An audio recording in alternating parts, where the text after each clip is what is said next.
Da-da-da-da-da.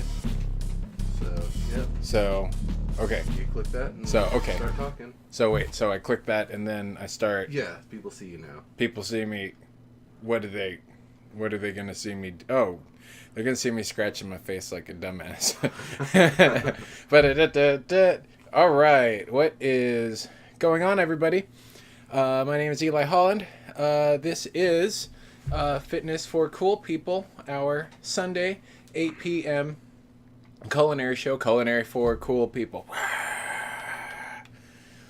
Intro music by Kev, Tranquillo, Condina Records. According to his Instagram, he is going to be releasing a beat comp tape pretty soon. Go to the Instagram for Condina Records. Check out Kev, KEHV _ on the IGs. And yeah, we got that. So it is, what's today? 23rd? 22nd. 22nd. Yes. So before we begin, this is a culinary episode. We are in the outskirts, just outside of LA County, which means unfortunately we have to make a mention to the passing of the late LA Times food writer and contributor to KCRW Good Food, Jonathan Gold. At the tender age of 57, the man has passed on from apparently a private battle with pancreatic cancer, which is a really, really gnarly type of cancer. At the last restaurant I worked at, he came in and tried the food and deigned it to be good, and we made the top 10 best restaurants, or best, it was top 10 best dishes in all of LA for 2015 for the pad thai there. So his contributions to the culinary scene in LA and in general are going to be sorely missed. Is that, do we, we promote the other stuff? No. You can do it now or do it at the end of the show. Fitnessforcoolpeople.com. That's the website. It's also the Instagram and the Facebook and the YouTubes. Broadcast are seen on Twitch. You can also watch the videos on the YouTube or get to them directly from our channel. The PowerPoint presentation for this lecture is going to be posted in broadcast, fitnessforcoolpeople.com. This... What? Fitnessforcoolpeople.com /broadcast. /broadcasts. That'll get you to it. Fitnessforcoolpeople.com /broadcast.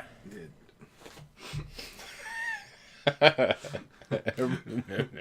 IPA was kind of strong, wasn't it? Do you need any more of it? I do, actually. If I don't, then we're not going to be able to get through this. So we made this one, me and Jay, from the Bazaar. We made this, and it's thin.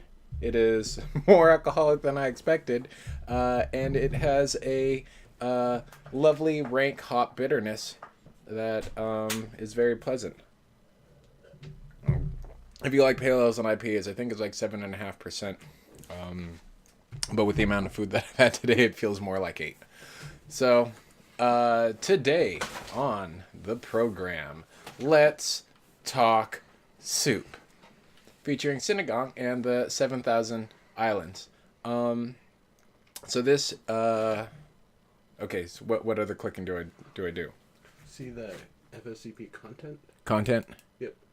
And then... See, now you want to probably click present first. Yeah. Well, okay. And then you want to click transition. Then transition. Wow! All right. Let's talk soup. So, we'll get into it. I love soup. It's might be my favorite form of food besides...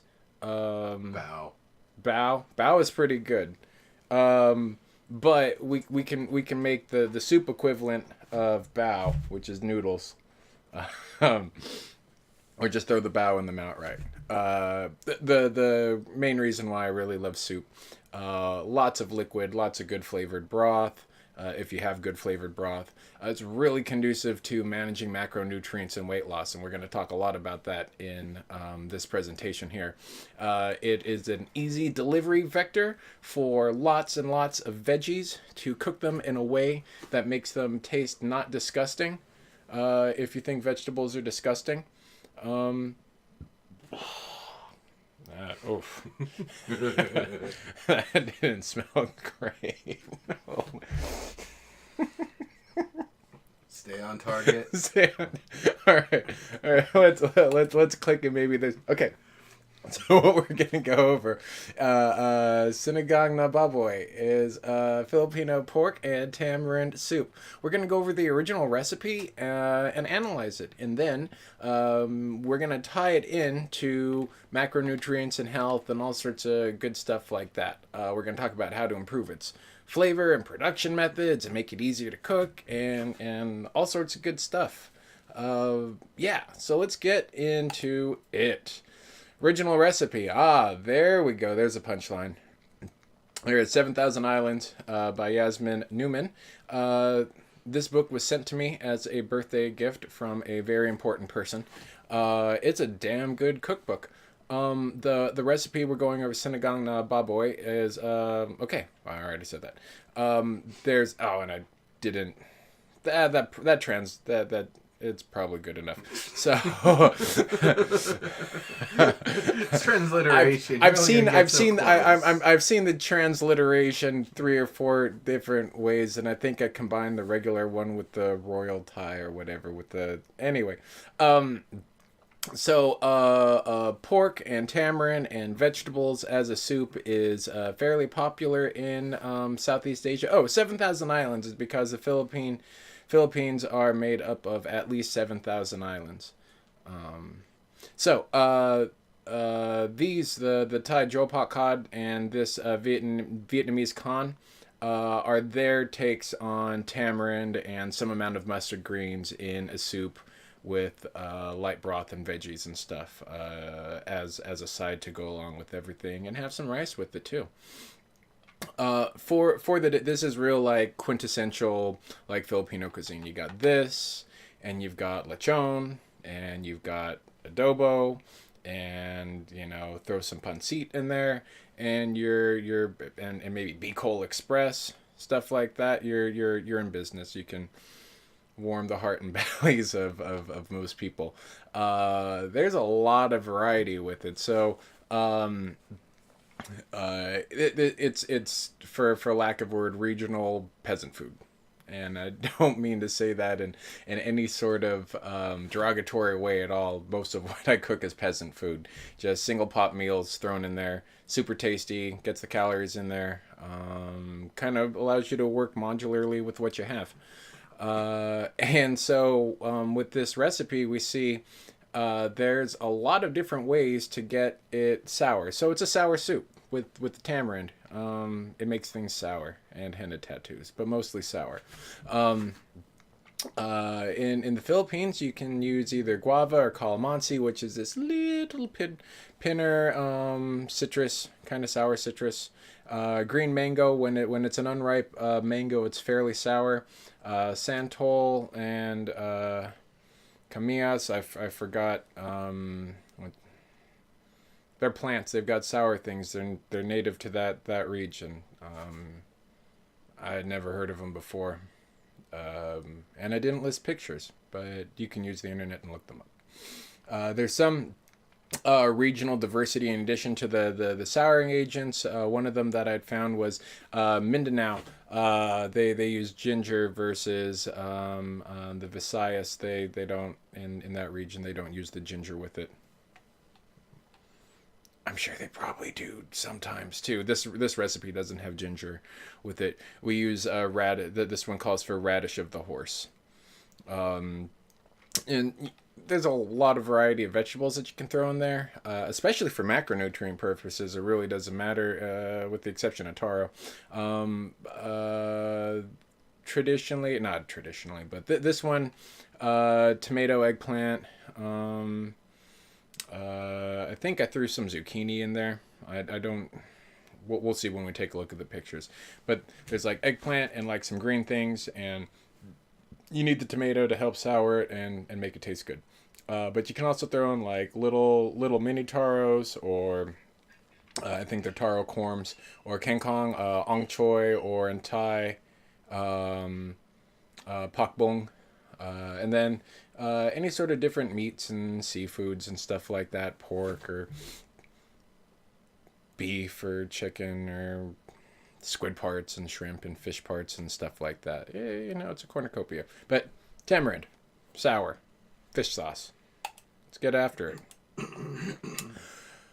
So here is a giant wall of text. On this side, we have the ingredients, and on this side, we have the instructions. This is as per the book. So I'm going to go over it briefly. Obviously, you'll have the slide to have access to. I'm expect at some point I'll post a good recipe of it, but you can glean whatever you want from the PowerPoint and be able to cook it all the same.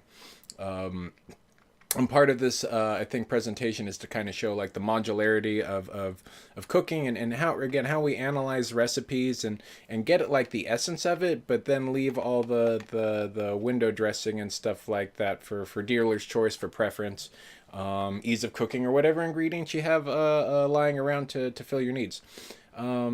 Vegetable oil could really be any sort of oil. You could use pork fat or lard, or smoky bacon parts, or probably even coconut oil, though I suspect that would give it a flavor that would not be quite appropriate for the dish.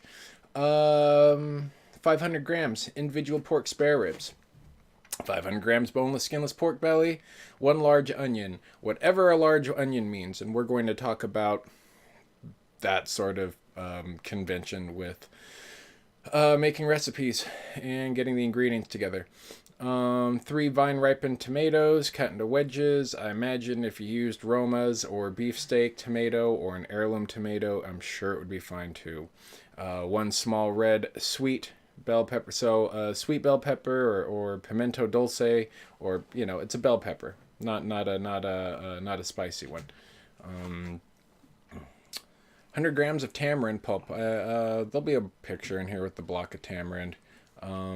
Or you could, if you can't find the tamarind block, you can go to Vallarta or a lot of other ethnic markets, and you'll be able to find a chunk of either the seedless tamarind block or the tamarind that's been maybe cracked, and you'll have to go pick through all the fibrous bits and this and that.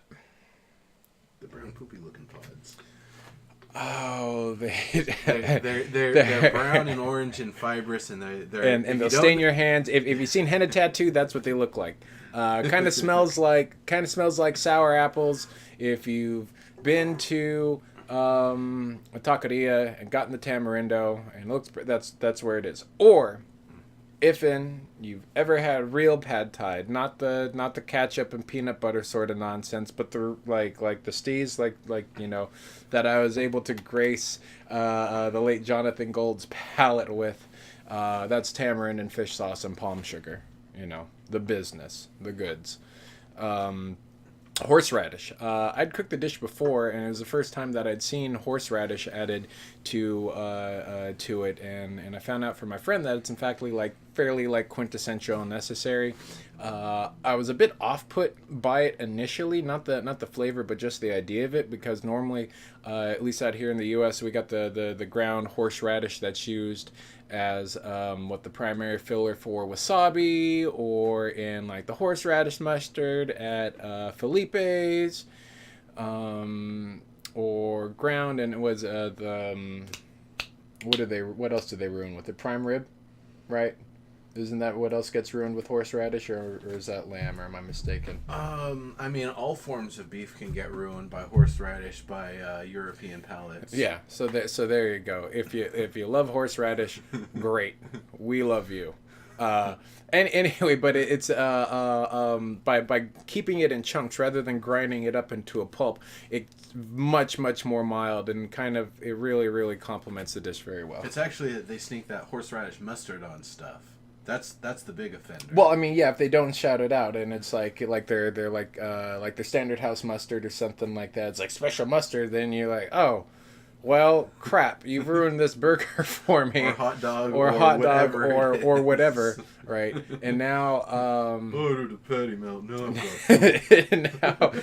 and now you're like, I don't really like wasting food, but this totally wasn't what I ordered, and so it becomes a battle of first world problems. It'll all end up in the Pacific Ocean anyway.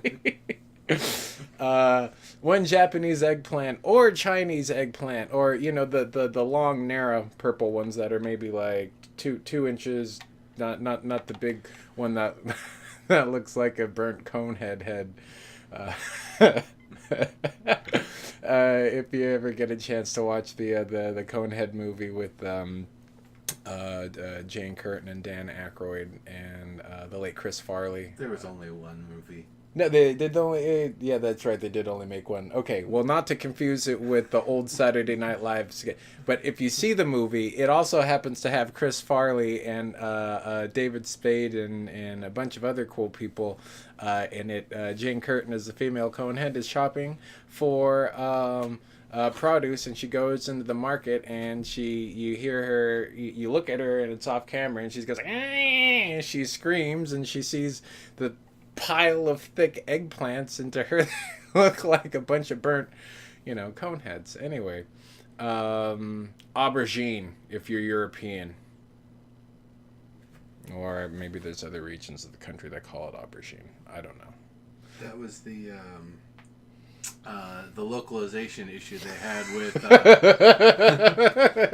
Eggplant Man from the remember the Captain N cartoon or whatever? Yeah. They had to redo the character linguistically because eggplant doesn't translate. It's like aubergine, and all the egg related and eggplant related jokes. Oh, that's awful. Oh God.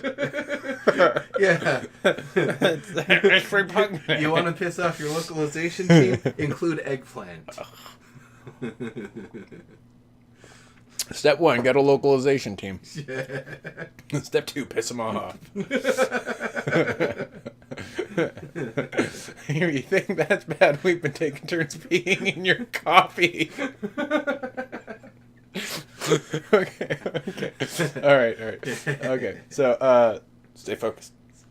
200 grams of snake beans. They're called yard-long beans, or Tagalog, it's sitaw, trimmed or tied into knots.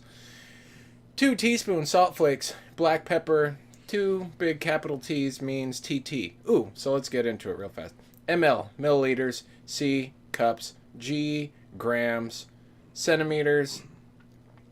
Wedges. Those are not official culinary terms whatsoever. Grams, mils, centimeters, or inches. Chunks. TSP. Here, we see it up here. Lowercase t by itself like that also means teaspoon. Or that's about 5 milliliters for the metric people out there. I'll praise the metric system. 2 big capital T's is to taste. If you see a big capital AN next to each other, it means as needed. Big single capital T by itself is just a tablespoon, or 15 milliliters if you are metric. Thin sliced green onion, steamed rice, fish sauce, calamansi, or lemon wedges, all condiments. The steamed rice is not really a condiment as much as it is life for most Asian countries and populations and stuff like that. However, in the Western world, rice is a macronutrient that has to be budgeted if you are obese or have goals or are not active or some combination therein. Instructions now. Oh, 4 to 6 servings for this dish. When I break it down on the upcoming slides, it'll be broken down to an individual portion. This is for 4 to 6. So yeah, no, that's like, it's not for you to eat a kg of pork to the to the dome.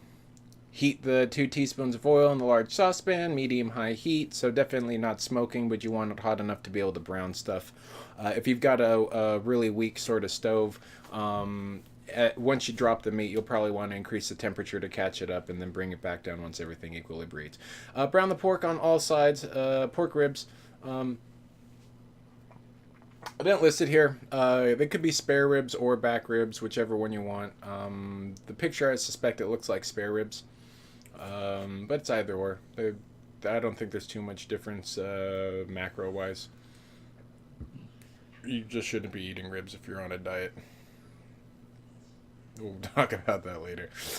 So repeat the same step with chunks of pork belly. Make sure to brown them all on each side, and then transfer both of them to a plate and reserve.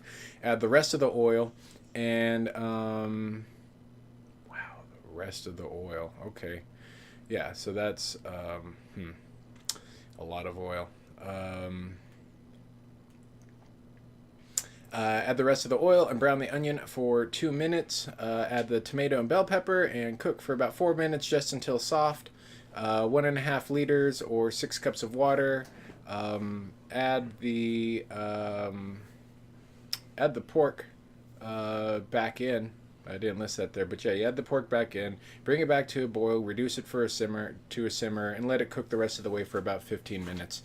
The pork ribs are going to be very chewy, which is consistent with Southeast Asian cuisine, both at the Filipino restaurant that I worked at, and then in the Thai book, Andy Ricker's Pok Pok book, they talk about how ribs, at least in Thai and then in the Philippines, aren't really cooked to fall aparty goodness, that there's still a little bit of toothfulness to it. In the case of pork ribs that have only been browned and then cooked to doneness for 15, you are going to be gnawing on the equivalent of pork shoe leather. Let's see.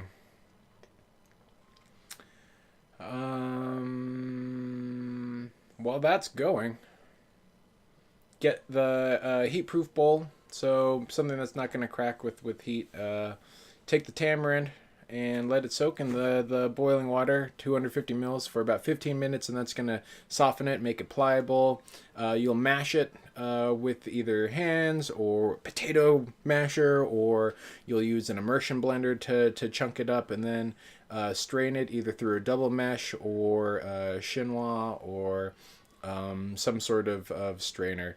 It doesn't have to be strained super fine. The double mesh definitely takes a lot of the material out of it, but you could go with the single mesh and still get more of the pulp, which may or may not be more appropriate for the dish. So here the pork is cooking, the tomatoes and the onions are doing their thing. You can then start adding in the tamarind and the horseradish chunks, so that way they can start letting their flavor get in. If you add the horseradish too early, what ends up happening is it'll fall apart into mush, and then you'll be going through everything and you'll bite into a soft chunk of horseradish, and that's not pleasant. So wait, you can put it in later. One also might be able to make the argument, perhaps because all the secondary and accessory molecules that give it all the flavor and volatile oils are get the crap beat out of them by the heat. Perhaps putting in later might help preserve the flavor a little bit better. Eggplant, throw that in there. Cook it about 5 minutes. Get it ahead of time, or get a little head start on it, because it's got there'll be bigger chunks, and so they'll take a little bit longer because of the thickness to cook relative to the green beans. Then add the green beans, cook until everything is tender, maybe another 3 minutes. Serve with fish sauce. Top with green onions as a garnish, and citrus, either lemon or calamansi. And then the sausaw, and that also goes along with it, which is the spread of Filipino dipping sauces and condiments. All right, so a lot of fun. Interpreting the recipe. So let's take a look at this picture. This is a picture directly taken from the book. And let's see what we can glean from it. So that right there is one of the long beans, and it's set in the directions, though I didn't list. You can twist them up into little decorative knots. I've seen it there, and what was the Thai dish? Was it the Hana Hanle, the Burmese tamarind that has it, or I think the Jopakad, one or the other. One or the other. It calls for those. I think it was a Hana Hanle. Again, it's tamarind and pork too. So there you go. Different way for another Southeast Asian culture to have tamarind and long beans and pork together. What else? So we have these long bias green onions that are just for decoration. That's probably appropriate for the book. I don't know if it's a very like... It's the parsley and orange wedge on your plate at Denny's. That's what the new That's what bias cut green onions are. Just because you put bias cut green onions on something doesn't make it fancy. Shade. Pork rib. There's a chunk of pork belly. Now, there's one of the onions. So let's get some information about it. It's still intact. It's a decent piece, maybe, I don't know, 2 inches. Certainly the entire top to bottom of the onion, and maybe less than an inch wide. Substantial, though. A substantially large piece of onion that it doesn't get lost and cooked away. There's other recipes, tomato-based soups and recipes, where you'll cook the tomatoes and the onions and garlic. You'll mince them up and you'll cook them down into a paste until they're dry, and then you'll reconstitute it with the stock. This is different. We can see right there, there's a little chunk of tomato pulp. So we're not trying to cook the tomato and onion and stuff like that down until it's completely just mush. Softened, but still retains its character. Anything else? You can see big chunk of eggplant right there. So it's good to have the chunks of eggplant going on. This is a very fun looking soup to pick at. Imagine you get in there with your hands and nibble on the rib bones a little bit, and get your giant spoon and your spoon and your fork and pull apart the pork and have a little bit of veggies and stuff like that with it. Up there, the little calamansi.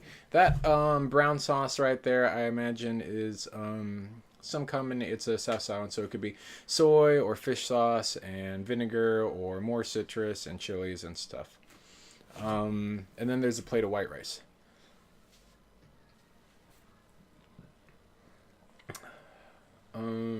Yeah, so we've seen the recipe, we've seen the ingredients, we've seen the picture.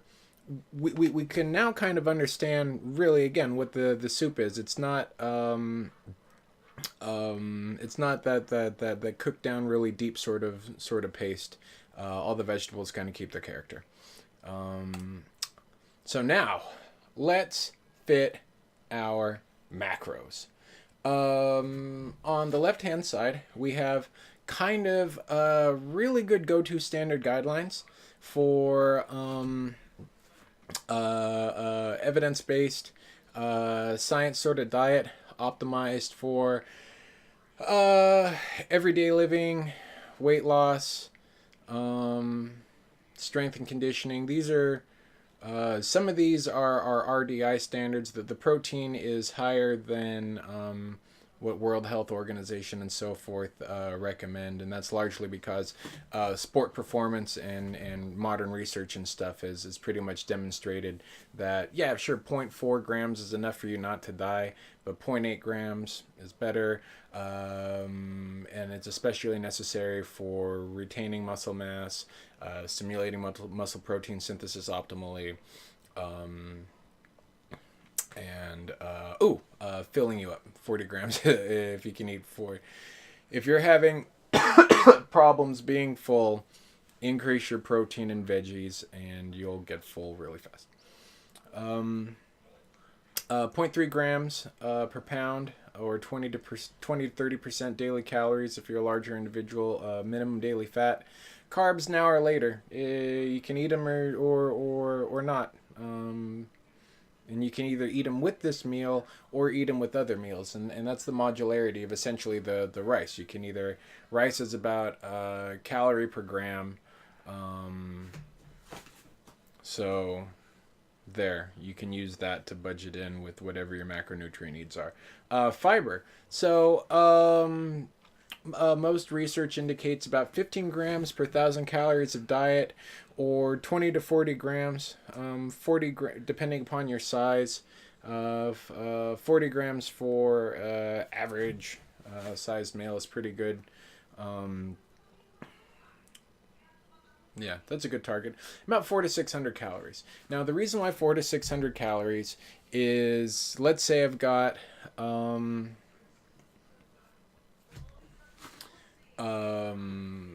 let's say I've got like 4 meals to eat in a day, and let's say I'm dieting and I'm eating 1,700 calories a day to lose. So 400 to 600 meals will be 400 to 600 calories per meal. Be able to get 4 of them in and fit in pretty well. Let's say you're a smaller person, you're eating 1,500 calories a day, either regularly or on a diet, or 1,200 calories. That's a really good stuff. If you are big and muscular and athletic and are massing, you might want to probably be eating closer to 800 a day. If you're trying to mass and you're active and you might be eating 4,000, 5,000, 6,000 calories necessary in order to put on weight. But for us normal folks or people that are trying to lose weight, 4,600 calories is a pretty good target. So now that we kind of have an idea of what we want to do for our macros, let's take a look at what parts of the meal contribute to our macronutrient profile. So protein, we've got pork belly and pork fat, and there's a minor amount of veggie protein, maybe 1 to 2 grams per serving or something like that. But mostly it's going to be coming from your pork belly and your pork ribs. Fat, well, oh, why, thank you. Oh, that's so good.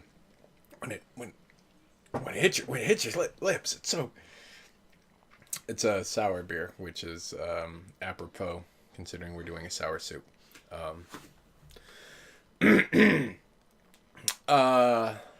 Fat. So unfortunately, the pork belly and the pork ribs, like most animal protein, are also going to be contributing to the fat. How much? Well, if you're familiar with these products, there's some amount of fat, but when we take a look, I was surprised when I looked and saw how much fat was actually in them. Cooking oil, all fat. Then accessory veggie oils, some, the vegetables will have some real small amounts of oils, maybe a couple grams or something like that. Not that much. Carbs. All the veggies, bell pepper, tomato, onion, eggplant, long beans, tamarind, and the steamed rice, if we have it, is going to be contributing to the carbs. And then the fiber, bell pepper, tomato, again, all the veggies. I could have put steamed rice there. Yes, technically contributes, but it's the steamed rice for me is the most optional part of this thing, and it doesn't contribute that much fiber, not compared to veggies, green veggies or cruciferous veggies. And you could say, well, what about brown rice or wild rice? What's the nice way to? Brown rice is awful. Brown rice does. If you are someone, it's tough and fibrous. But it's not that. But if you look at it, it's actually not that much. You're only getting 2 extra grams of fiber per. Yeah, so you're ruining rice and fiber by eating brown rice. Exactly. The exception to be made, however, is the brown jasmine rice. Those purplish, thick, meaty purplish grains of jasmine rice that lovely. Oh, that's great. But standard, like Uncle Ben's brown rice or California wild grown brown rice that takes 45 minutes to cook and doesn't, it's fake healthy. If you think white rice And the difference between eating brown rice versus white rice is going to be the difference between you living to 90 or living to 60 years old and dying poor. You're greatly mistaken. We'll see the difference between eating pork belly and pork ribs versus not pork belly and not pork ribs is a much greater oh shit. And we even talk about frequency, the mistakes in frequency and magnitude later on in this foresight, and I don't even know it. So this right here is a screenshot from MyFitnessPal that I did up on the computer. Now, first, so if we're trying to match macros, weight makes everything easier. I can go in 500 grams of pork ribs, bam! I got that already entered into the database for MyFitnessPal. There you go, 500 grams, bam! Exactly how much is going in. I know because I've got a digital scale and I can weigh it.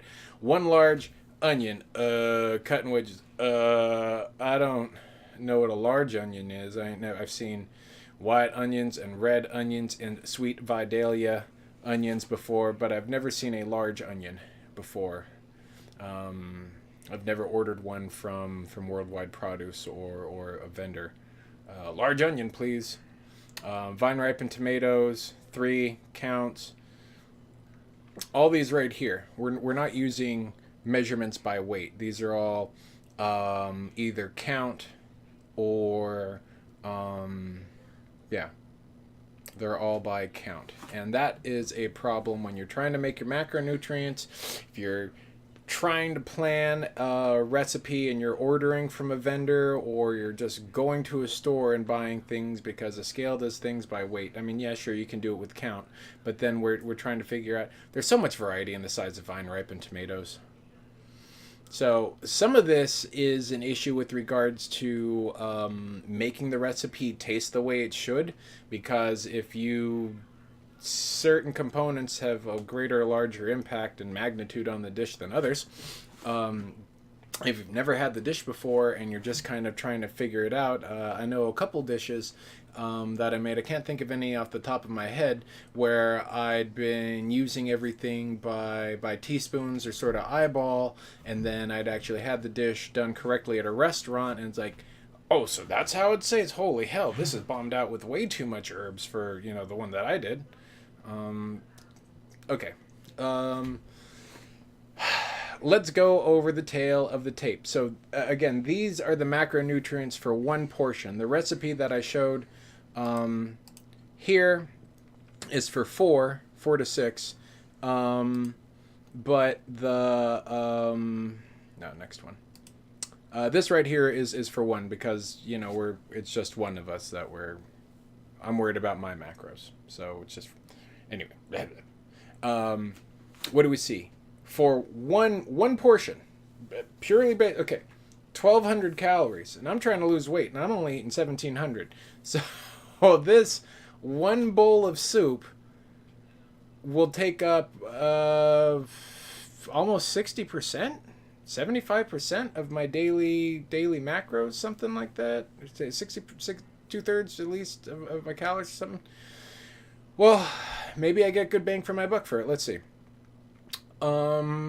37 grams of carbs, and this really doesn't do a split here between fiber and sugars and starch. They bring out sugars here, but that's stupid. There's no real physiological difference between starch and sugar. I wish that this was fiber and that was carbs.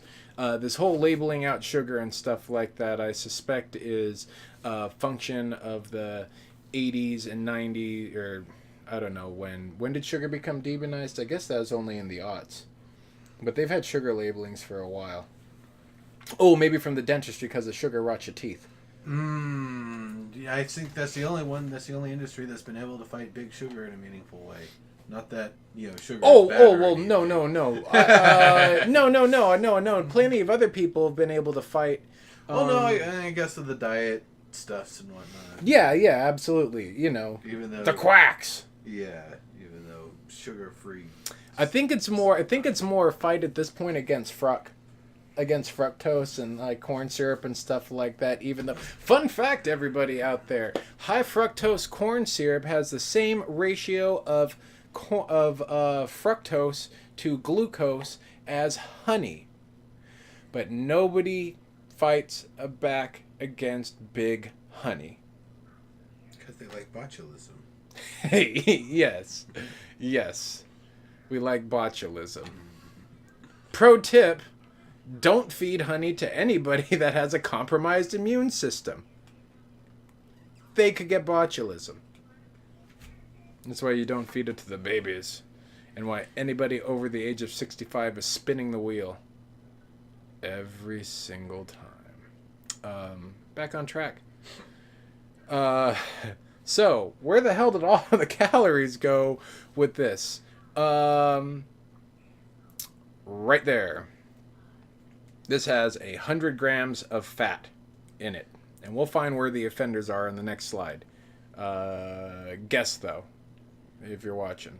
Take a guess where all that fat. So I've already I usually when I'm dieting I slam my fats as low as humanly possible, so that way I can have as much carbs for the exercising, and also I really like carbs, and fat I like too, but carbs. So that's why my carbs are so low. And by eating this, I completely blow out, my fats are so low, and that completely blows out any chance that I have of meeting my macros for the day, because I've got basically 500 calories, and all I have left to do is eat protein, and here's why. So for those 2,600 calories in that one bowl, it only generates 43 grams of protein. And if we recall from this slide, right, we need 20 to 40, so 4 or 5 times a day. That doesn't do it. 4,600 calories. It's 1,200 calories. That's twice what meal size. But, half the protein concomitantly. Sodium, whatever. I love sodium. And but interesting to note, not that much sodium, 172. When you're making soups, don't add salt to the soup. Add salt once it's done to taste, and or let the people that you're dining with salt it. That's why there's fish sauce and soy. What up? Especially if you've already dry brined your meat ahead of time. Yeah, exactly. If you've already dry brined the meat ahead of time. Or using a paste that already has salt. Yeah, exactly. All those, yes, to all of that. If you're already using a lot of salty components, it's already going to make the broth too salty, or it might be too salty. Also, keep in mind, if you're cooking for other people, be cognizant and mindful of other people's dietary needs. Maybe the person can't have a lot of salt, or maybe they're just outright sensitive to salt and don't eat a lot of it because they haven't been bombing out their food with fish sauce for the last decade. We need Thai chilies and fish sauce. I haven't had that enough. Okay. That means we got to get Thai chilies. Still though, yeah. Fiber, 14 grams. So if we're trying to hit 20 to 40, one meal, that's pretty good. That means my starches and sugars are actually only 23 grams, which means I have a lot more. I could probably have a little bit of rice with this. Or if I had this meal twice, that means I'd have 50 grams of carbs that I could throw right around my workout time, which would probably be more beneficial. Or throw the rice with this and use it as a pre-workout, maybe 2 hours out. And then hope I'm not doing squats and have tamarind and fish sauce burps. So, all of this. Too many calories. Too much fat. Why? But first. Mistakes. Frequency, magnitude, and awareness. So I first kind of learned about this concept when I was playing online poker. I was asking about a situation. I think it was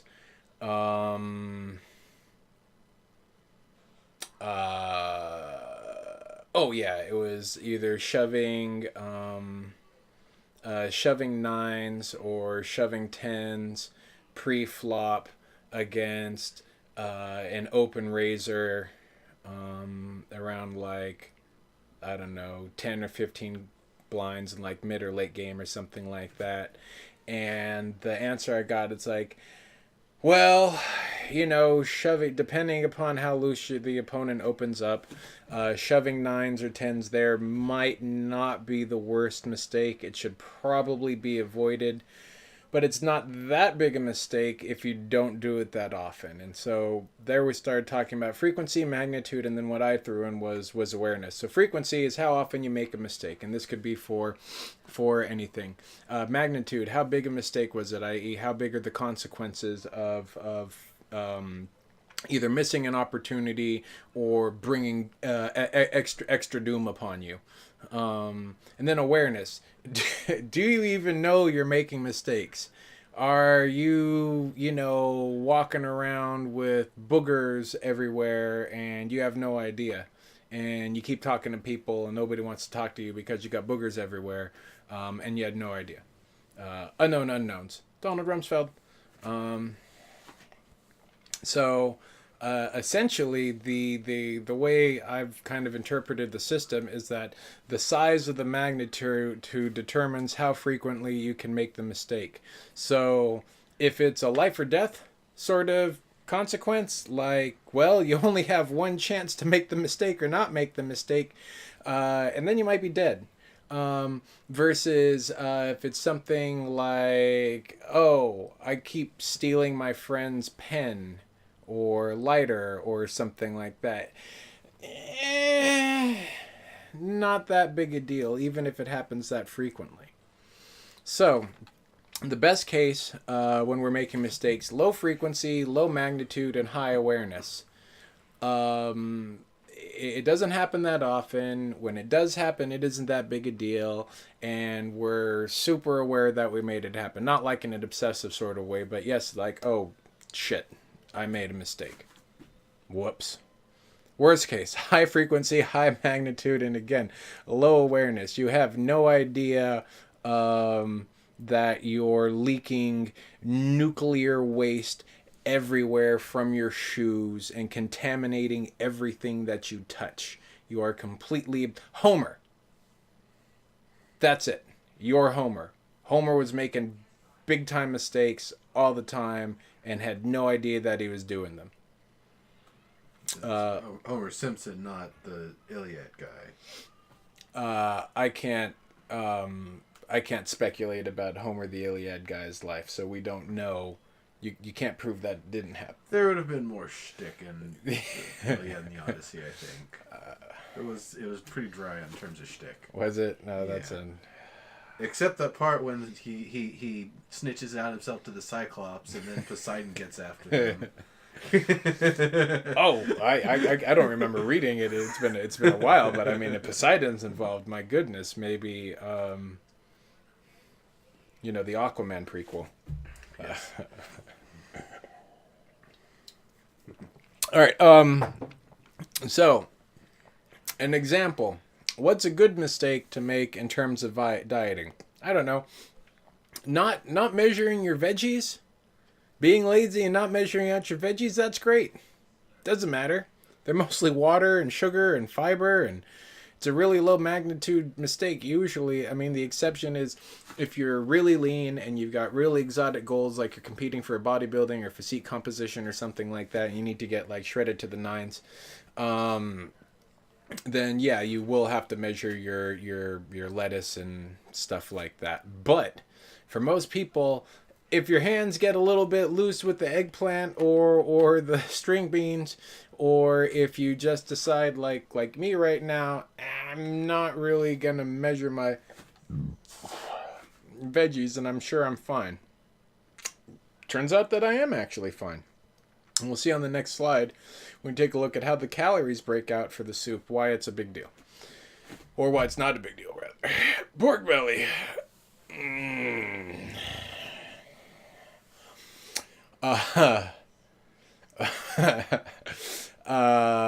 Pork belly does not count as protein. Pork belly counts as fat. It is mostly fat featuring protein. Pork belly is kind of what they make bacon out of. That's high magnitude. If you're not measuring how much pork belly you're throwing in there, or if you're dieting and someone says, "Oh, just eat meat. You got to increase your meat," or "Oh, I'm on a ketogenic diet. I can eat whatever meat and fat I want." Like, well, yeah, you can, sure, sorta. However, if you take on a lot of pork belly or bacon, like my late father did when he was trying to do a high protein, low carb diet, it ends up being a push because it's based on calories and it's not based upon getting a gravity boost off of macronutrients. I think I said that in the very first one that I did for the phasic approach to dieting for the fitness for cool people lecture Q&A. Yeah, just or not measuring your oil. Be like, I can eyeball like a teaspoon or a tablespoon. Oil's really high magnitude. That's 8 calories per gram, and it's a liquid. You have no idea how much is going there, so you could be dumping in 2-3 times the amount of calories, and a tablespoon of oil is 119 calories. So for me, that's about 7%. Each tablespoon is about 7% of my daily calories, something like that. Or maybe it's in the opposite direction. I can't do math well in my head right now. Here we are. So, clear as day. So again, it's scaled down 125 grams from the 500. So this is a portion for one person. Right there. 648 calories of pork belly, 66 grams of fat, and only 12 grams of protein. More than a 5-to-1 ratio of fat to protein. If it fits your macros and you can meet your caloric needs and still throw pork belly in there, sure, have at. It's very, very difficult to meet a caloric deficit eating any amount of pork belly. You have to pull out a lot of different oil and stuff like that to make it happen. Let's use the phasic approach. Maybe save it as a little meaty fatty treat when you're on maintenance, either for a diet break or proper maintenance, and you can add in those extra 700 or 800 calories where you could just like I could eat my 1,700 calories a day. Eat 100, like I'm normally doing, the poverty food that I'm eating or whatever. Eat 125 grams of pork belly and have a beer. And that's the difference between me dieting and not dieting is 125 grams of pork belly and a beer. Not even a big beer, but like a pale ale. The back ribs. Better. Not nearly as much fat, twice as much protein. I forgot whether this counts the bone or not. I know I've got some where it's just meat. I think it's inconsequential because 1-to-1 ratio almost. Slightly better protein to fat. Still not great when we see what alternatives we have out there. And then the 1 tablespoon of canola oil is 119 calories that we'll see is rather superfluous and not necessary for the dish in a way where you can shave a fair amount of oil off that you can use to put in other dishes later, use for something more fun like nuts or chocolate or cream in your coffee, something like that. Now here's what we were talking. So right there, look, 648, 280, 119. Now look at all these for the veggies. 40, 18, 18, 20, 25, 24, 24. For small handfuls of veggies. Like this is a bowl like this big or whatever of veggies. I doubled up the tomatoes raw. Yeah, I saw that. I didn't correct it here. Whatever. So it's okay. So it's 1,200 or 1,198 instead of 6. Whatever. Yeah. So I could throw in. I literally accidentally threw in twice as much tomato. Didn't even notice it, and the 18 calories pales in comparison to 648 and 66 grams of pork fat. So this shows you can have out with the veggies unless you've got real specific sort of goals, and you actually need to weigh everything out to the real. Would that be plus or minus, I think plus or minus 5 or 10 grams with your protein and your carbs, and maybe for sure plus or minus 5 with your fats is probably about the most accurate you'll ever have to measure, ever. So let's make it if it fits your macros. Yeah. Flexible dieting. All right. One little change. So, well, two. The old recipe had 4 tablespoons and 60 mils of vegetable oil for 4 to 6 servings. Again, this is a 4 to 6 servings recipe. And 500 grams of pork belly and 500 grams of pork ribs. Well, I've swapped it out with 1,000 grams of, and I could have stated it, but boneless pork loin. So that's the same quantity, volume, mass, same mass of meat. Even more because there isn't any bone in this versus there's bone in the pork ribs. We'll cut the oil by 4. Now look, so this is what it was originally. 1,200, 37, 143, 172. And now just by changing out and making a slightly better decision with your pork, we go from 1,200 to 532 calories. Well within the 400 to 600 calorie range that we had set. And look at the protein. Bam! 65 grams. We have cut the calories in more than half and almost increased the protein by about 50%. All because we swapped out, and here, look at the fat in it. 14 grams of fat, because we lobbed off a quarter of the fat here, and we lobbed off just by that switch. It's insane. Look at all that fat that we saved. So that's where all the calories are. It's all in the pork belly and the pork ribs. Plenty of room now. Now I could eat this 3 times, hit my protein goals, hit my fiber goals for sure. What did I say? The fiber on this was 14, so times 3, 52. More than enough fiber. Still have 200 calories left over. I could have 200 grams of rice. Now this is a meal that we can work with. You could have a beer and 80 grams of rice. I could have a beer and eat. I could have a light beer and eat 80, or lighter beer, not light beer.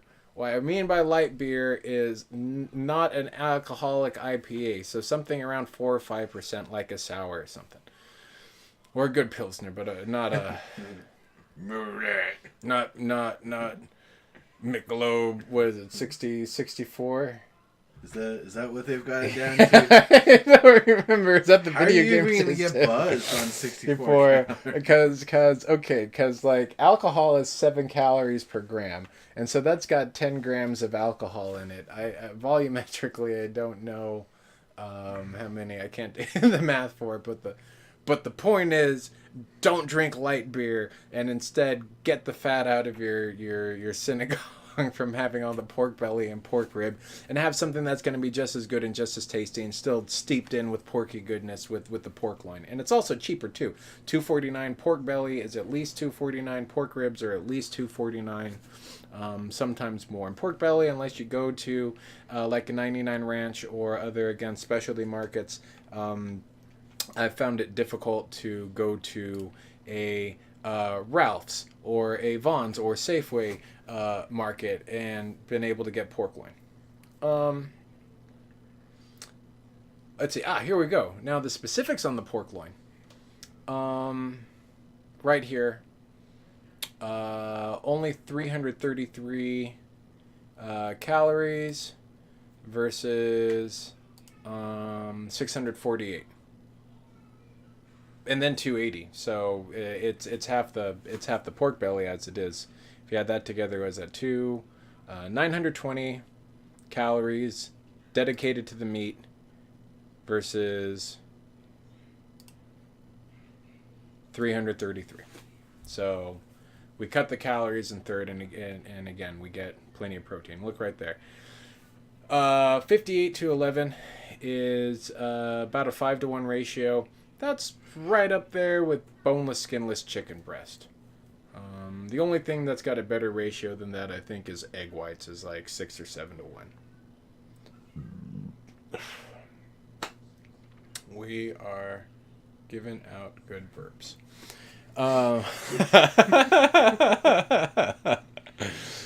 At least that one didn't smell like IPA and strawberry workout shake. So that's the size. I wanted to throw that in there because I wasn't sure if I had a picture of the size of the wedge of the tomatoes. That's how big the tomatoes should be. If they could be bigger, and that would be okay, I guess. They'd take a little bit longer to cook down for sure, and the pieces of skin I think would be a little bit larger than what the recipe is looking for. Anything smaller and it's going to turn to mush and disappear by the time you're done. And as we saw from the picture, this isn't a mush soup. When we get to the menudong baboy, is that, I guess that's was that the one we're doing, or we're going to do the meat? It's up to you. Either. Anyway, when we within the next 2 weeks, it'll either be the menudong baboy or that'll happen. You'll see that's a tomato-based soup that you want to cook the hell out of. So we've made the macronutrients. We fixed up the macronutrients, so now we can actually work with it. And we've analyzed the recipe already to kind of get at the essence. Now let's actually take care of the culinary stuff. Let's use pork broth instead of water. So a lot of these, again, peasant soups, simple soups, table soups that are made to kind of be banged out and to complement like the rest of the meal, they used water predominantly instead of making a broth. If you could imagine, if you're in a population, a rural population perhaps that doesn't have a lot of access to meat, getting a hold of a significant amount of bones in order to make like a true proper sort of broth or something like that might not be accessible all the time, or just ease of banging it out and getting it along. Or more importantly, you're going to be seasoning it with other dipping sauces or condiments. But the point that I want to get, a lot of the books will say, "Oh yeah, it'll make a broth while it cooks." No, it doesn't. Stop. You're kidding. Broths and stocks take at least like 6 to 8 hours minimum. If you've got a pressure cooker, maybe you can get away with longer. I haven't. Shorter. Yes, shorter. I haven't read any of the research recently on pressure cookers and whether they can in fact do the broth and the collagen extraction. The first read that I remember reading from a handful of years ago, it was not a go on like the tonkatsu broth, for example, to shortchange the process. Anyway, I digress. You need at least 6 to 8 hours in order to extract the soul out of the bones and all the collagen out of the carcass and stuff like that. And so the 1 or 2 hours, or in this case, I think it only cooks for a total of maybe 30 minutes, the meat does. You're not extracting anything. You're making it so that way the meat is more cooked than it is not cooked. But it's, cooking something to doneness so that way, like, yeah, I can definitely chew through a pork rib is quite different than actually cooking something down till it's tender, or cooking something long enough that you can actually extract the collagen. So no, it doesn't really make a broth. Yeah, sure, it does get a little bit of the flavor in there, whatever. But again, the condiments, sausawan. So it's the spread and myriad and choose your own adventure of Filipino tasty parts. The fish sauce, patis, soy sauce, calamansi, chilies, vinegars of all sorts, the cinnamon, which is this tasty coconut vinegar that's loaded with Thai chilies, galangal, and black peppers. They use it with the chicken inasal, and a bunch of other dishes. It's just tasty to have along as a side condiment. You've got all the salt and all this sort of stuff that you can house your food with, and that'll bump it up.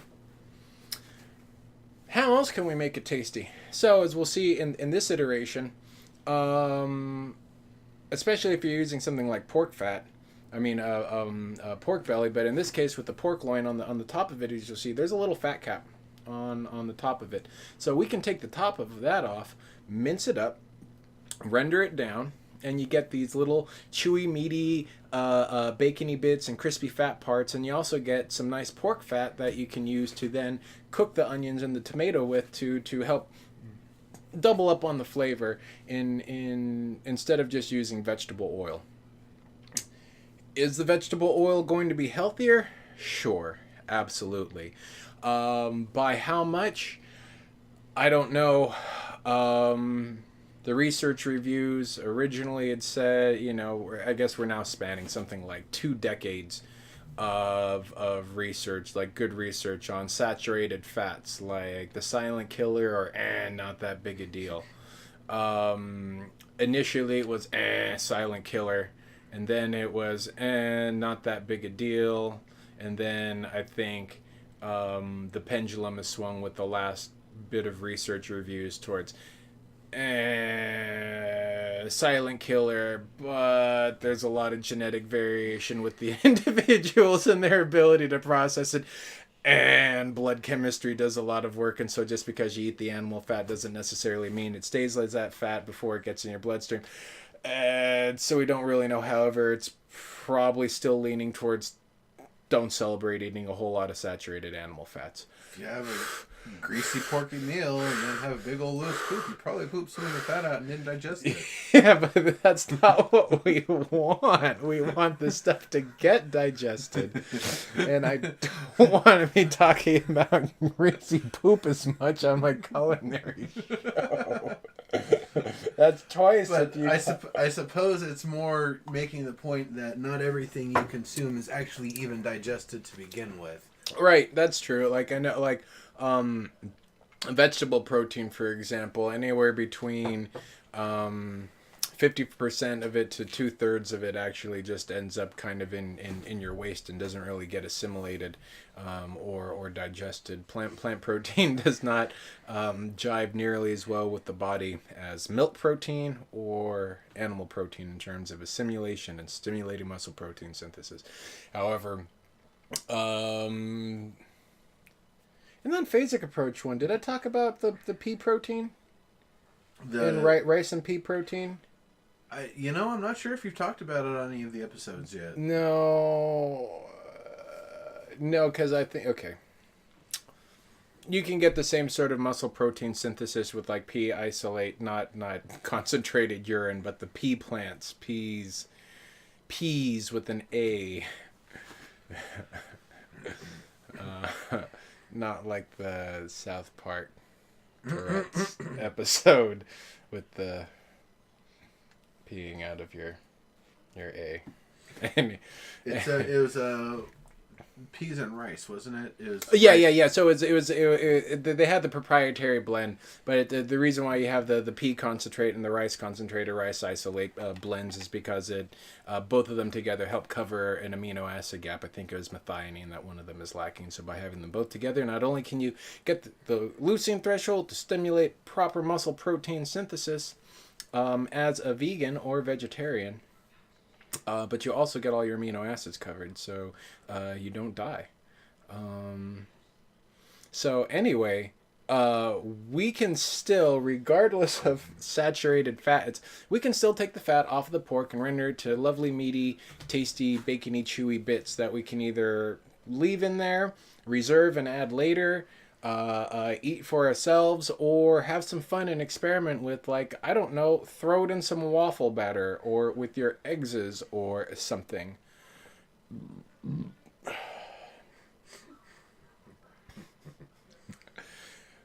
Don't laugh. Don't make light of it. This is a professional broad. Shut up. Okay, or so you can take the bacon fat, so you can generate your own fat, and you could even then not have to add the teaspoon of vegetable oil, or any vegetable oil, and just use the fat. And sometimes when I'm making breakfasty stuff, I'll get ahead of it with the bacon. Or there's a stretch when we're using the oh so tasty Chinese bacon. When we were setting down some noodles or stir fries and that was very tasty with all that lovely anisey goodness. 5 spice. You can also use pre-rendered fat or flavored oil. So if you've got some scallion oil or some onion oil that you've made for making fried onions or fried garlic as a condiment, you can use those. Bacon drippings again.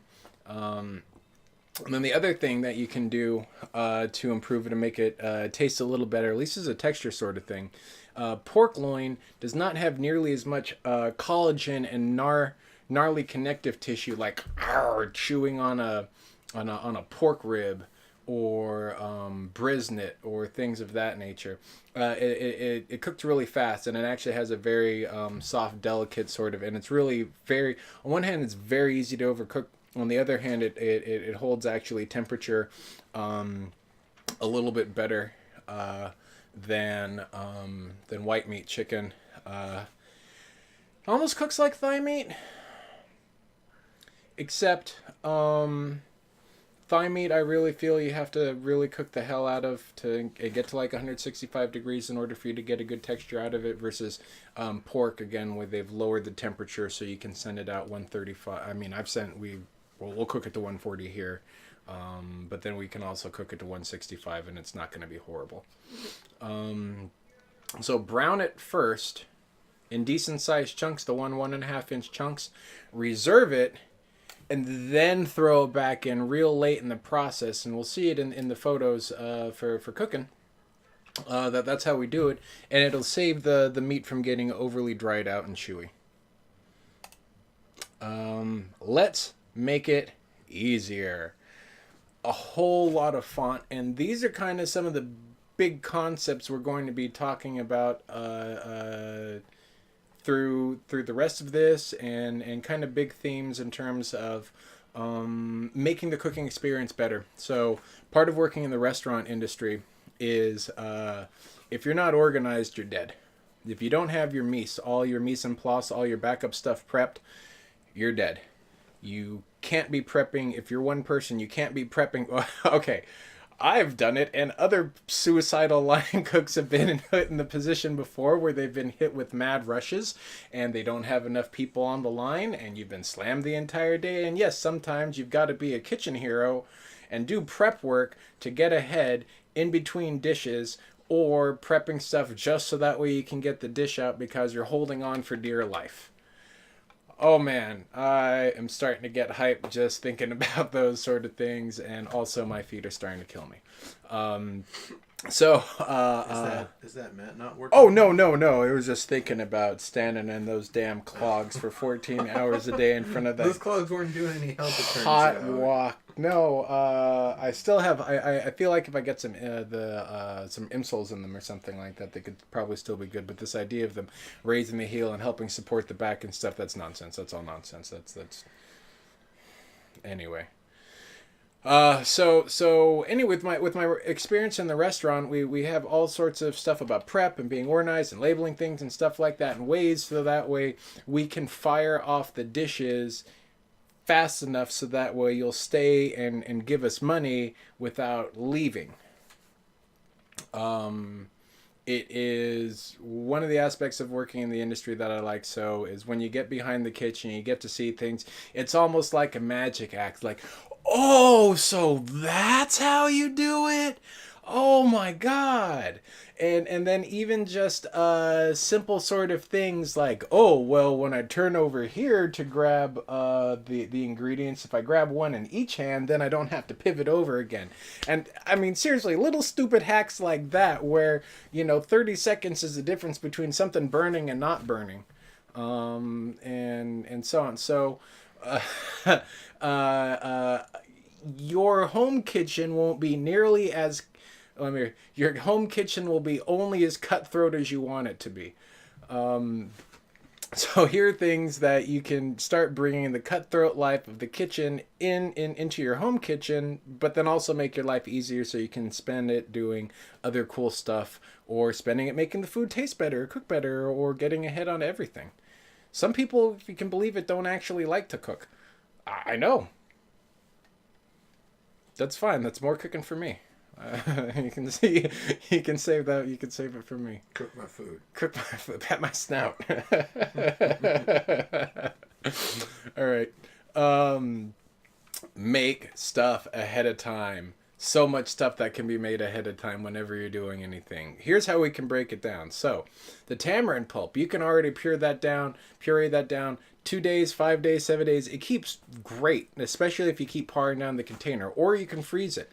Tamarind pulp, as we showed, there's two different two other Southeast Asian soups that, like I said, I suggested the Joe Pot Cod and that Vietnamese con with shrimp in it. There's the Thai pork Hana Han Lei. There was you can use it for making tamarindo, for drinking. I think there's a Thai sour curry. I think that they also use tamarind as a souring agent in that. So by having the tamarind pulp laying around, frozen or parched out, you start building a pantry and you start being able to use it to throw in other things and combine. Maybe make a barbecue sauce out of it. Maybe try and use it in some Hispanic cooking, or maybe use it to find Indian food. I know there's a lot of tamarind in Indian food too. So there you go. Pork broth. I mean, making it easier, is just using water like a slop. 6 cups, you're done. You're up in it. It's working. Or make the pork broth ahead of time. If you've got 8 hours to kill or 24 hours to kill, especially if you have an electric stove, so you don't have to worry about leaving while there's open gas in your house, which is not dope. You can just leave it on the stovetop with a thermometer, 180, 185 degrees, 190 degrees. Evaporation rate will be very low. Make sure that it's not, bubbling away and it's losing water. You can just leave it out there. There's been plenty of times where it's just been easier for me over like 4 or 5 days for everybody to just pull fresh, warm soup broth off of the pot and just keep topping it off until it's done. Pork bones, you can go to either restaurant supply stores in Alaxi. You can get a big old box of pork bones. But if you don't want to do that, you can collect pork bones from your various food, or you could get a sacrificial, if ribs go on sale, just get a sacrificial set of ribs or something like that and bring those, boil those down. Or just, use chicken bones, and that's going to give you more flavor than just using water. You can make it ahead of time and have it portioned off. And so now, instead of like, well, I want to make soup and I want to do a good job with the soup, which means I've got to make the broth. Well, I wanted to have the soup now, but the broth takes 8 or 12 hours. If you care about culinary, these are the sort of things that, at least for me, I'd much rather make it with the broth. So by having a bunch of it frozen off, quarts frozen off, you're warm it up 8 minutes, you're good to go. And then you can start firing off with great soup. Pre-cook the pork. Any number of ways you can pre-cook it. Roasted, smoked, grilled. Like I said, in this dish we use the sous vide pork at 130 degrees, and we're ahead of it. That way we don't have to wait for the water to cook it. Just needs to be warmed at the end and thrown in, so that way it gets to whatever warmness you want. If it's already pre-cooked and it has some flavoring and crust on the outside, you get extra flavor. And it is even easier for you to, if it fits your macros, if the meat is already cooked, you can then chop it up and pre-portion it. And it's a different way of doing meal prep, having your individual macronutrients and components set aside. So every day for dinner, you can just spend 15 minutes or 30 minutes throwing stuff in on the stovetop, and you've got flavor.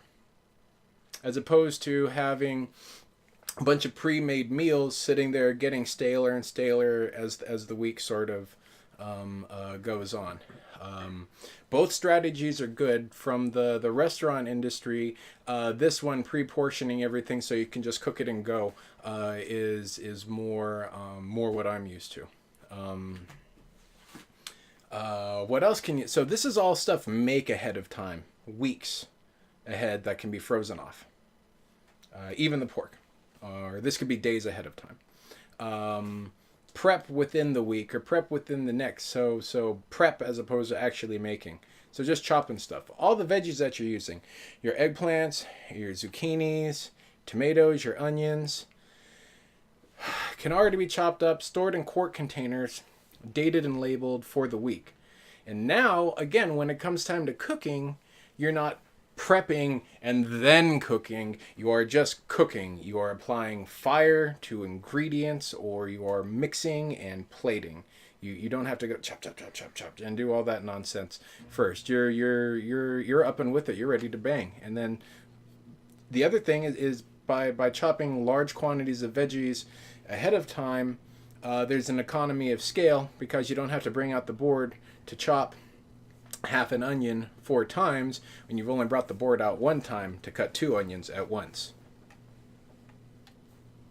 And I should have thrown the tamarind there, but I talked about, you got the veggies working, you got your pork working. You don't even have to use it now for making this. You've got stuff mixed up. You can start experimenting. You know how to use it to make your macros. You know that this pork loin will fit your macros real easily without having to do too much measuring. You know, using the oil and measuring that out will be able to have you fit your macros. You know that these quantities of veggies will help you hit your fiber. So if you already have this stuff mixed up, then you can start applying different culinary techniques to it, or adding different sauces, or presenting it in different ways. Soups, sautés, stir fries, bacon in the oven, whatever. But all these ingredients, all these colors to the palate or whatever, are already sitting there at your weight if you chop everything up ahead of time. By breaking up the work and staggering it over the course of the week too, maybe 2 days or 3 days or something like that. Meal prep, if you do a traditional top-down meal prep where you break out like 5 or 6 meals or something like that for you every week, that becomes less arduous, because instead of doing all the tasks where first you buy the groceries, then you prep the groceries, then you cook the food, then you clean your kitchen, that's 4 things. Hell yeah, that's intimidating. That sounds like a 6 or 8 hour day for me on a day off. But if you can squeeze out a few minutes here and there, 15 minutes, or set a schedule, have it written down where today I'm going to go grocery shopping and then I'm going to prep out some of my vegetables. Now that's only a 2 or 3 hour thing. And then for the rest of the week, you're cooking and you're practicing and you're making food.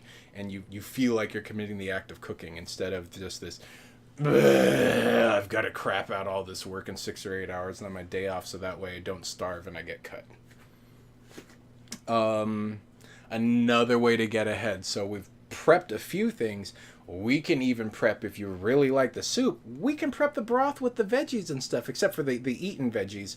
But so everything except like the eggplant or the taro, the sitao or whatever, set that aside. You can cook your onions, tomato, and tamarind with the broth, then freeze that off or just portion it off for you to use later in the week. So then you're really just throwing in, you don't even have to cook the onions and the tomatoes there. You're just heating that thing up on a stove, throwing in vegetables until it's done, throwing in the pork if it's pre-cooked until it's warm. Bam! And the veggies aren't sitting around being crappy and mushy because they've been sitting in broth for a week. Blech. Better execution, better planning, saving time, feeling like you're in a restaurant. At least for me, that's something that I still like to do. Put it on the menu. Cook it a lot. So we already talked about it. Plan ahead of time, tamarind, real advanced, grab the meat, blah, blah, blah. Cook it until you got it. So there are so many skills that can be learned with cooking this dish. You've got knife skills. You've got using an immersion blender or pureeing things. And making that tamarind puree and working with that. We've got cooking meats and timing the meat to make sure it tastes gets the texture that we want. It's chopping the veggies to the right size and seeing how much time they have to spend in the broth in order to cook to the right doneness that we want, so that way they're not goopy town and waterlogged and garbage. Adjusting the sourness to your preference, adjusting the salt to your preference, adjusting the tomato mush to your preference, all sorts of throwing in other, so many different ways you can practice this soup, and so many different ways you can practice other soups and use it as a model for mastering and understanding soups. And once you have this down, all soups are just fucking same. You're cooking, you've got broth, you're cooking veggies until they're done, and you're cooking meat until it's done. Then after that, it's whatever herbs and stuff like that the recipe has, plus or minus your preference. It's not hard. That you're literally not doing anything. The boiling water does all the damn work. let's cook. Food pictures. All right. So, here's the ingredients that I used for my little soup. And we'll talk about this picture in a minute because there's a lot of important stuff going on. What time are we at? 9:30. 9:30. Oh, okay, good. Sweet. So I said we cooked the pork sous vide for 130 degrees for a few hours. Somewhere between 4 and 6. It doesn't really matter. It's sous vide. What I want to show here is basic knife bakes. So you can't see how I'm holding the knife here, but it's a pinch grip. You can look it up. Here, the claw with your offhand. The claw. So twofold. One, my thumb is tucked clear way away of the... This is not gonna... It's tucked clear away. This is stupid. Look at the damn picture. Don't look at the idiot trying to do stuff with his glove. My thumb is tucked away. The blade here is right butted up against the second joint or the knuckle of my middle finger. That sticks out the farthest on my hand right there. Just like everybody, for everybody else. And have it being connected there and just moving up and down across that. Instead of my fingers out like this, they're tucked like this. I'm not going to chop my digits off. It's awesome. Other thing. So I just did this for the picture. Normally you don't want to crowd your cutting board and you don't want to have a bunch of stuff on there that you're not working with. Picture's sake. Other thing. So we got the lemon. There's our broth. What? Should point out that sous vide. Yeah, I said that like 8 times at least during this. Just to make sure, because it... Oh, okay, yeah. It looks a little great. raw to the eye. So. Sure, and I think there's other pictures where I might show it off as such. But yeah, so it looks a little rosy. You can see it's got this kind of weird, like, sickly sort of gray, and it's not, like, browned and amazing. But that's fine. It's kind of a color of, like, essentially being boiled, but it wasn't boiled to death. It was only cooked at 130 degrees. It's perfectly safe. That's the cool thing. Like, I can definitely eat this and I won't die or get food poisoning or gastritis or anything like that. So there's our onion. There's our tamarind already mixed up. Zucchini that I got from my buddy's garden is awesome. Tomato, pre-cut eggplant. You can see it's kind of oxidized and it's been sitting there in the fridge for a little while. It's in random chunks. I didn't weigh this stuff. I don't know what it is. It's fine. Because if we go back to that first chart that we showed, or this chart we showed how many calories are in the vegetables and what kind of a magnitude of error it is, this isn't that big a deal. Not compared to getting this right, or not compared to getting the cooking oil right. The lemon is just a condiment because I don't have calamansi. And like I said, I used an immersion blender on this, and then a double mesh strainer. I was going to kind of... we didn't get the footage of me doing this because I did it like 2 or 3 weeks ago. But we'll talk about the immersion blender and get at it again probably when I show off the pad thai recipe that was on the late Jonathan Gold's 2015 top 10 dishes of LA. No big deal. Add fried eggs. First thing we do, let's get the meaty bits going. So down here is the skin that I'd pulled off and diced from the pork loin. Let's go back here. See, there's that fat cap that I was telling you about there and right there. That's all fat. That's great. We can dice it up. We can start rendering it down. So it starts turning like a beige kind of color, and the brown fatty parts on the outside are starting to caramelize, and then it takes about 10 or 15 minutes, and the difference between this picture over here on the left and this picture here on the right, so first the meat, all the water has to get cooked out of the meat. Not all of it, but a good portion of it, specifically on the outside. And as that meat gets squeezed and cooked out of the cells, then mixes with the oil on the pan as it's being rendered out from the fat, before you can get any really solid good browning, you have to, all that moisture has to get away from it first, because water doesn't get to the same heat that oil does to transfer the heat to the fat to create the Maillard reactions. The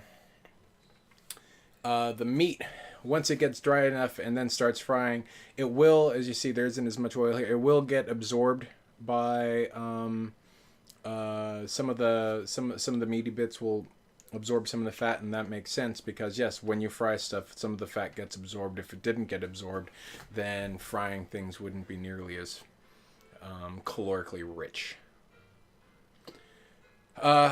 Once we're at this point, you can either take those meaty bits and leave them in the pan. I did it this time. Or you can use it as, you can reserve it and use it as a topping there, or use it as a topping for other things. It loses its crispiness and its chewy, meaty goodness, some of it at least. It gets more rubbery once it gets liquid at this stage. So either or is definitely textural difference, and added a little bit of extra fun to the soup as compared to just having the pork by itself. And we see we get all this extra oil. I didn't add any oil to the pan, so we can use the oil that was on the top of the fat cap to then work the onions. Let's prep the rest of the veggies. So I have a video here. This is the good zucchini one, not the bad one. So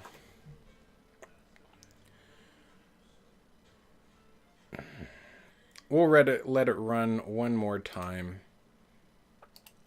So what we can see, again, the claw, the knife is clearly butted up. We have the pinch grip going with the right hand, where, as you can see, my index finger is grabbing the blade in front of the handle, not wholly at the handle like an ice pick sort of, not the ice pick sort of grip, but it's a pinch grip. The other version you'll see the Japanese will do with like a little finger on the top, and I'll switch to that grip. But anyway, so that's a bit of the grip for the right hand. We'll do more, we will have an entire video on knife skills at some point. But the other thing, so you can see how high the claw hand is up. Everything is really on its fingertips right there. So we're not lobbing off my fingertips. And as I move my middle finger back slightly, that's how I'm controlling the thickness of these slices. And those, if I must say, are very even and consistent slices of zucchini. So we'll run it the rest of the way. And I'm using, it's a push cut, so we've got the knife and we're pushing and sliding. We're letting the entire length of the blade, or nearly so, running across the bottom of the cutting board to make sure that we cut off any little bits of the skin so they don't make ribbons or caterpillars or leave tags or any sort of other kitchen jargon or vernacular that you prefer to use. So, and then we'll run it one more time. One of the issues with cutting zucchini, and that's one of the reasons why there's those little rivets on the santoku, is supposed to reduce the amount of surface area so that way they're not piling up like they are right there. But lo, that is a pile of zucchini that's not falling off. Yeah. It's not great. So, a little bit of knife skills. Let's get... I don't want full screen any. We'll just do that. Yes. There we go. All right. So we have our mise all set up here. A little bit of movie magic. So that right there is the pork, and as Reese was talking about, it looks. It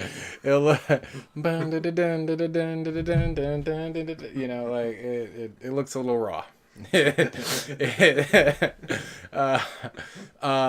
it's safe to eat. It's just texturally, it's not the most appealing. It might be a little chewy, even though I believe because of cooking it, it was actually... No, it was pretty tender. Yeah, it is pretty tender. So there you go, 130. So we basically cooked pork loin like steak medium rare.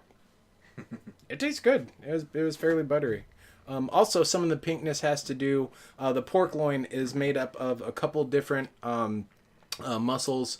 One of them, I think, has a higher, it looks like just from cooking it, that one's got a higher portion of type 1 muscle fibers to type 2 muscle fibers. And so when it cooks, you'll see one part being more gray, and then I think on the inside it's more pink, or vice versa. There's a tamarind, there's a zucchini, it's on top of the eggplant. If we go back to right here, so we have our product on the left and we have these mise bowls on the right. And so part of doing prep work is having things work in one direction. So from left to right, again, not demonstrating this photo, normally all the unprepped stuff would be over here. You'd grab it, you put it on the cutting board and do the thing, and then you put it in the little mise bowls to the right, or if you're left, the opposite direction. So now everything is organized. I've got my pork ready, I've got my zucchini and eggplant ready, I've got my tamarind ready, I've got my tomatoes and onions ready, and this is all going on still while my pork is being rendered from the previous slide. Let's move it on. Let's cook the onions and set up the workspace. So once again, same sort of thing. We're going to move from left to right. Stuff is going to go from here in this prepped meat portion to the right into the bowl, and then off screen it's going to go to the dishwasher.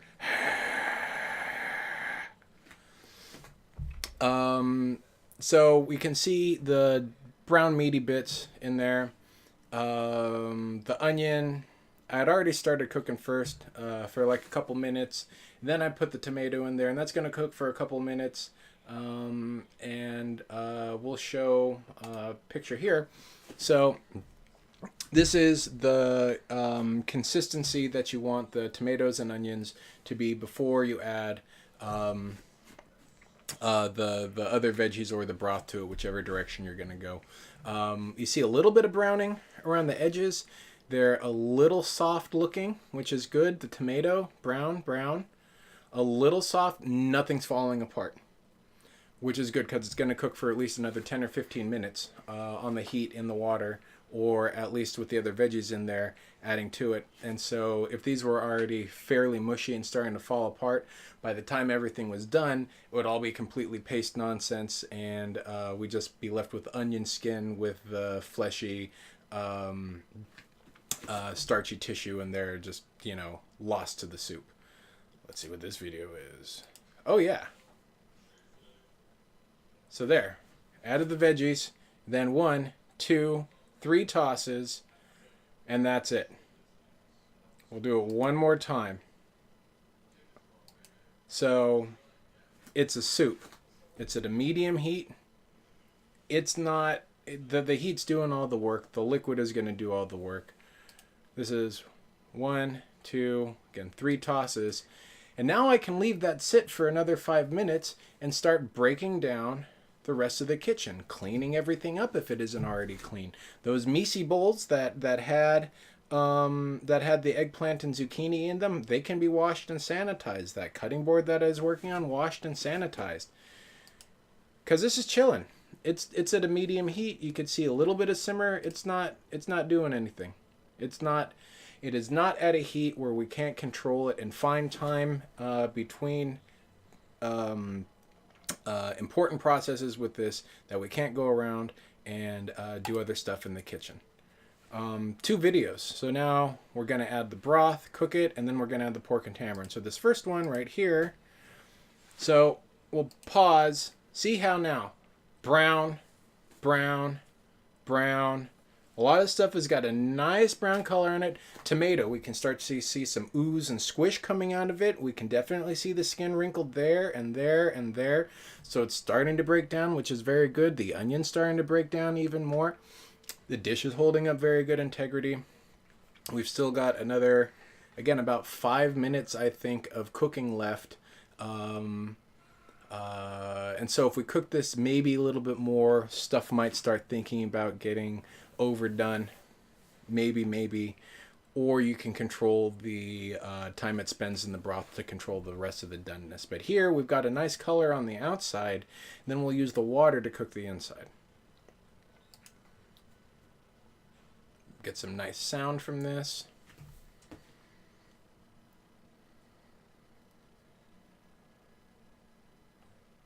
Yeah. So you can see some of the second. What do we need to? Has there not been any... Well, okay, you well... need to tell me when this... No, it's my fault. I needed to... You might want to actually turn the volume slider up on the video, too, if you want to... Oh, okay. There you go. I mean, I thought you're the production team. Anyway. Now we gotta start it that way.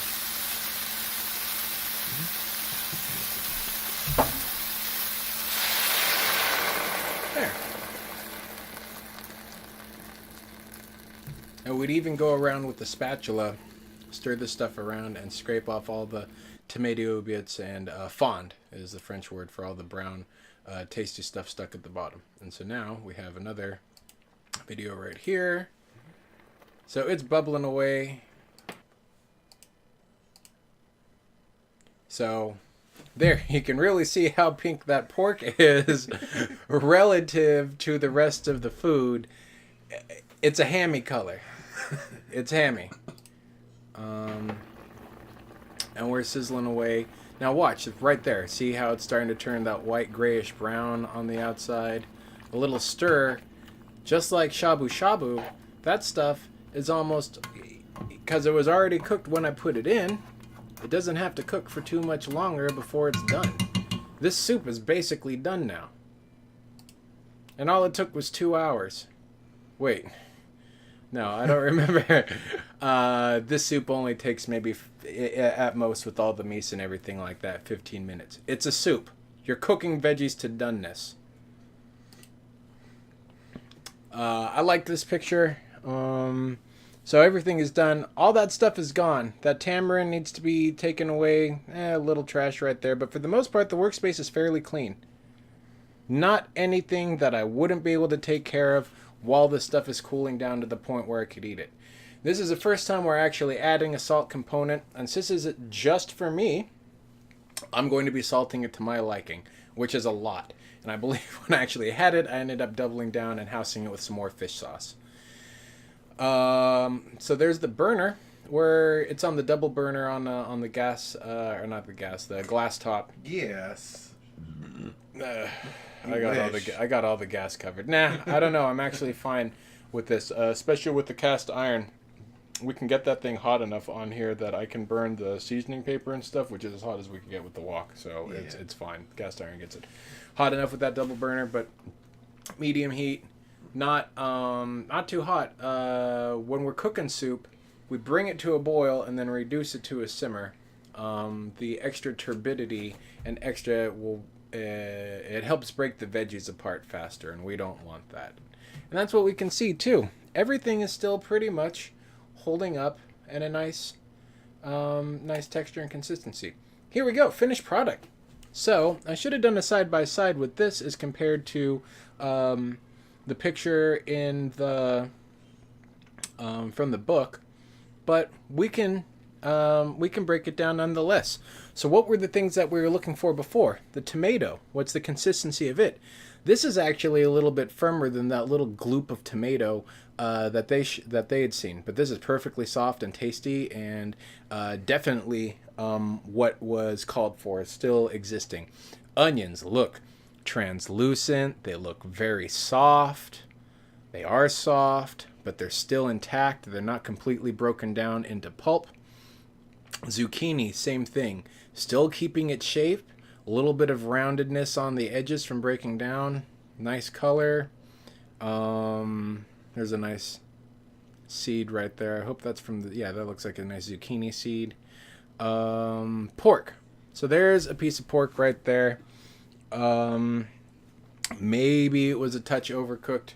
I don't know. It's hard to say. It definitely wasn't overcooked like 200 degrees, but maybe it's closer to 165.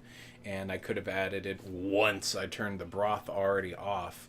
Was adding the fish sauce. I could have just dumped it in there, and then the pork probably would have been more likely to the doneness that I would have wanted, where it's still a little juicy. But this is good. This is a great, tasty soup. You can see some right there, some of those dark meaty bits, and the green onions. Not on the bias cut, because we're not culinary, and we're not with it. bias cut green onions doesn't make it fancy. I mean, look at this. Is this a fancy? Would we even want it fancy? Reminds me of that, what was that show that David Chang did? Ugly Delicious on Netflix, or the way someone described, I believe, Persian person to me described Persian food. It's a bunch of weird, oddly colored, kind of gray boiled green goops and stuff like that, but they taste so good. So it's the same sort of thing. Menagerie of vegetables, of protein, and it fits your macronutrients. This is diet food. Look at it. I think that's the thing that I wanted to, I didn't officially state, but it's one of the things that my brother and I have wanted to impress upon people, is that diet food isn't just boiled to hell chicken breast and rice that is gnarly and dry. Yes, there is absolutely a time and place for dry, gnarly chicken and poorly cooked food that isn't palatable. If you're like a bodybuilder, if you're already super, super lean, then yes, you can leverage off of ghrelin and so forth to do. Go for it. It sounds like you got words coming. No? Yeah. This is great. You can, I have demonstrated, I have shown through looking at the macronutrients, the evidence. I could eat this 3 times a day and I would lose about 1.5 pounds a week based upon my activity and stuff like that. And that's just great because I could eat this all day. It's so sour and salty. When it gets warm, it's just this real overwhelming kind of thing. And when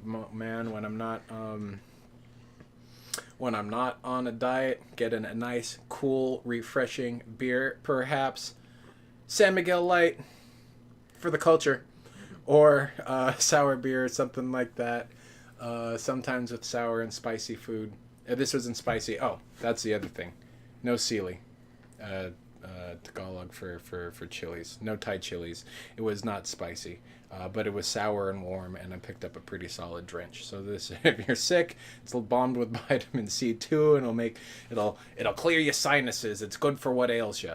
I didn't have the horseradish, unfortunately. I just finished it off. Otherwise, I would have thrown it in there, and that's kind of one of those things like I was missing it, and I wish I had it, but it's not nearly as quintessential as say an eating galangal for making like Thai curry. So are we time? It looks like time. Yeah, pretty much. So, sweet. This is the best 2 hours dedicated to sinigang and macronutrients that you will find on Twitch. I mean, it might be the only. Switch them. What? Oh, I can switch now too. Da. All right. Home stretch. Transitions. We're learning things.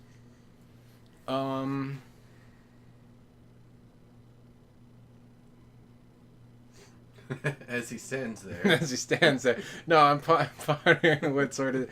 I've already said a bunch of stupid stuff, so I don't need to say anything else that's dumb.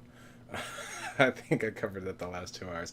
Hope you folks learned something. Hope you folks learned about sinigang and tamarind, and how soups aren't difficult, but there's a lot of things to focus on to make them better. Hopefully you learned how to analyze recipes, or at least this recipe, and break it down.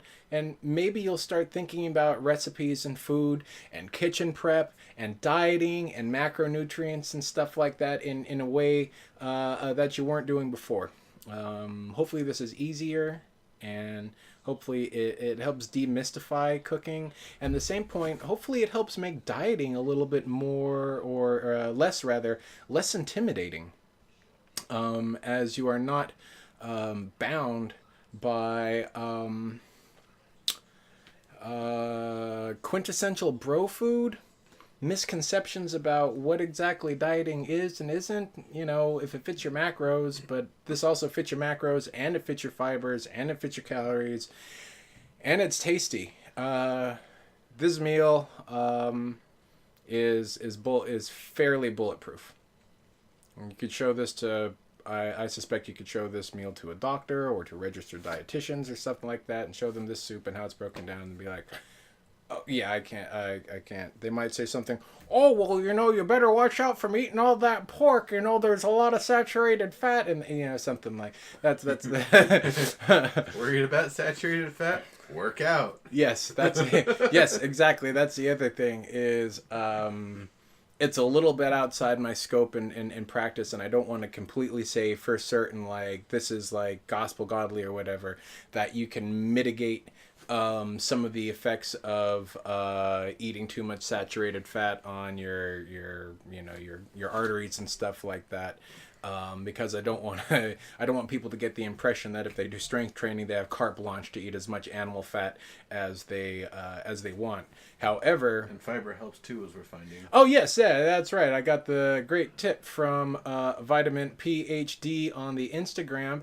She is she got her doctorate in like gut microbe stuff and that sort of thing, and she's working on RD. She's super cool. She works for Renaissance Periodization. I think she's going to be on Steve Hall's show in the next couple of weeks or something like that. So that'll be very exciting. Check out Revive Stronger. Keep your eyes peeled there. I know on Revive Stronger for episode 112, they did a very good interview with the man, Dr. Brett Contreras, that I mentioned a couple lectures ago. Yeah, it was great. They barely talked about glutes. Which was surprising for him. Anyway, let's get out of here. Fitnessforcoolpeople.com. Fitness for Cool People on the Gram and Facebook and YouTube. Fit for Cool People on the Twitch. Obviously, if you're here, Fitness for Cool People on Twitter. Find it, fitnessforcoolpeople.com/broadcasts. Next broadcast will be on Thursday. I am going to be doing, again, that's the lecture Q&A for sports exercise, and I'm going to be introducing a new theme, actually, for that. I know it's already only the third show or whatever, but I found a way to organize that a little bit better and make it something that everybody can learn from. Not that people weren't learning from it before. I'm clearly done. All right, so cue the music. What do we do? We hit the pre-show. Oh yeah, we click pre-show. Transition. That's right, and then we click transition. All right, everybody, we're out. Take care. Peace.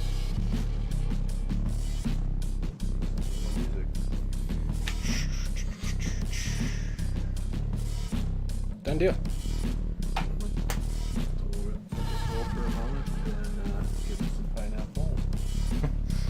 Oh, we didn't have the crappy zucchini one? I mean, I think I know where crappy zucchini one? Yeah, remember the one where the knife stuck? I was trying to, yeah. Well, if you want me to queue up a different blooper, just let me know ahead of time. Yeah, you show me how to do that. Yeah. Okay. So do you want to hit him with the pineapple now? Well, I want you to do it. So it's with the outro comedy scene.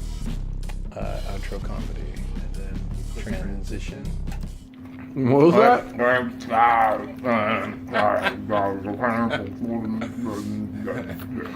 finished. You can just post it up stream.